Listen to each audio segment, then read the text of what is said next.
Good morning, students. I'll start with the chapter simulation. It is applied in the real world situations where we cannot represent the problem in mathematical model form because of the complications. Previously, whatever we have done, in that case, we are applying the mathematical models. So simulation is imitation of some real thing or a process. It is going to involve some representation of certain key characteristics or behaviors of selected physical or abstract system. It involves the use of models to represent real life situation. As per Shannon, simulation is the process of designing a model of a real system and conducting experiments with this model for the purpose of understanding the behavior for the operation of the system. Similarly, according to Churchman, X simulates Y. This is possible only if Y is taken to be the real system and X is taken to be approximation to the real system. So the rules of validity in X and non-free, otherwise X will become the real system. Now, the purpose of simulation is to assist the management decision making where analytical methods are either not available or are inappropriate. So it helps to develop human interaction abilities in a controlled and safe setting. And the typical business problems where simulation could be used to aid management decision making are inventory control, queuing problems, production planning, as well as financial planning. The advantages of simulation can be used to assist the management decision making where analytical methods are either not available or inappropriate. Time can be compressed or expanded to allow for a speed up or slow down of the phenomenon. Insight can be obtained about interaction of variables and important variables to the performance. Bottleneck analysis, that is critical analysis, can be performed to discover where work is in process and the system is delayed. A simulation study can help in understanding how the system operates. What if questions can be answered? The disadvantages are, it is costly in terms of both time and money. Each application of simulation is ad hoc to a great extent. It is trial and error approach. Then it does not generate optimal solutions to the problems. The process and outcomes of simulation methods are not always predictable. Each solution model is unique and its solution and inferences can be transferred to other problems.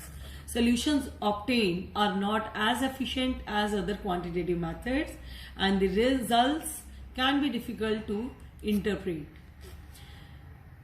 This could be when simulation is the appropriate tool. It again depends where we need to just have knowledge about the improvement of the system, and actually we don't want to apply that thing beforehand. Before applying, we want to know the results by making the possibilities on this system, and in this case simulation models designed for training make learning possible without the cost disruption. You don't have to actually allocate the cost, you don't have to actually spend the resources on it, and we can just have the systems, and as per the answers we can select the optimal solution. Optimal in the sense where we can implement it.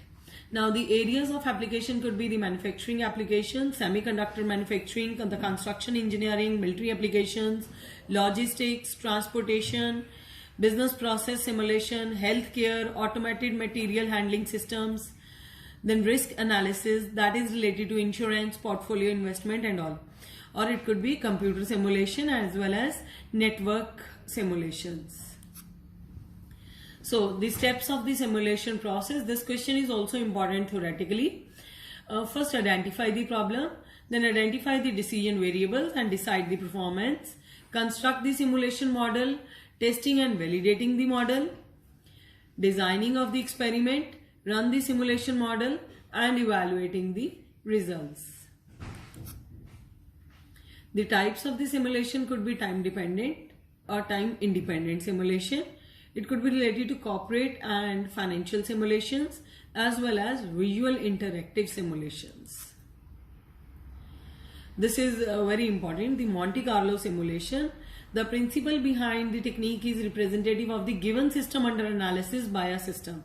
It uses random numbers and requires decision making under uncertainties and where mathematical formulation is impossible. This would be the procedure. Here you require to set up a probability distribution to be analyzed. Then that is to be formulated as cumulative probability distribution. Then generate the random numbers and assign an appropriate set of random numbers to represent the values. Similarly, simulation in this chapter, in the further practical questions, I would be covering simulation and inventory control as well as simulation and financial decision making. This is the sort of the random number table which is given in the book, or you can take it from internet also. The table might not be the same everywhere. So when we are taking random numbers, it is random. Either for the question solving, the random numbers would be given, or you can take randomly from the table as prescribed. In the next video, I would be continuing with the practical portion.